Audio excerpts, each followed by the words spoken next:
আপনি আমি ছাড়া দুনিয়া ঠিকই চলবে।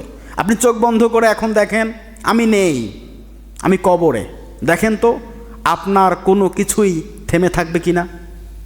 একটাও থেমে থাকবে না, সব চলবে, সব তাদের গতিতেই চলবে।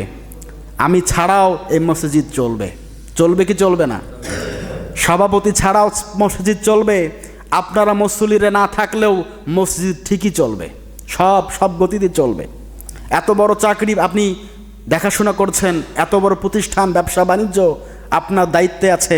আপনি মরে যান, আপনি মরে গেলেও আপনার শিক্ষা প্রতিষ্ঠান, ব্যবসা বাণিজ্য, কাজকর্ম, চাকরি বাকরি সব তার গতিতেই চলবে, চলবে কি চলবে না?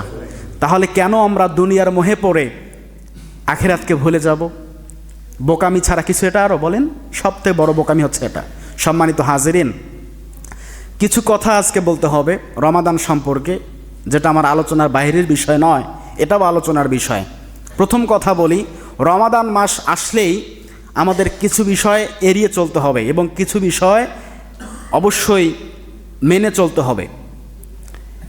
রমাদান মাসে সব থেকে বড় যে দুর্নীতিগুলো হয়, দুর্নীতি সব জায়গায় চলে, কম বেশি চলে, কিন্তু আমরা চাই আমাদের এই সমাজটা, এই পরিবেশটা বা এই পরিবারটা আমরা ভালোভাবে চেষ্টা করব ইসলামিক শরিয়া অনুযায়ী চলার জন্য, ঠিক কি না? আল্লাহ রসুল বলেছেন, মান কলা বিহি সদাক, যারা কোরআন দিয়ে কথা বলে এরা সত্য কথা বলে। ওমান হাকামা বিহি আদিলা, যারা কোরআন দিয়ে বিচার করে এরাই ন্যায় বিচার করতে পারে। আমাদের সংবিধান কি আল কোরআন না? আমাদের সংবিধান যদি হয় আল কোরআন, তাহলে আমরা আল কোরআনের বাইরে কেন যাব? আমাদের চেষ্টা রাখতে হবে, ইচ্ছা রাখতে হবে, অদম্য চেষ্টা রাখতে হবে, আমাদের জীবন আমরা পরিচালনা করব পবিত্র কোরআনুল কারিমের আইন অনুযায়ী, ঠিক কি না? সম্মানিত হাজিরিন, কিছু ভুল হয়, সব বলতেও খারাপ লাগে, কিন্তু বলতে হয়।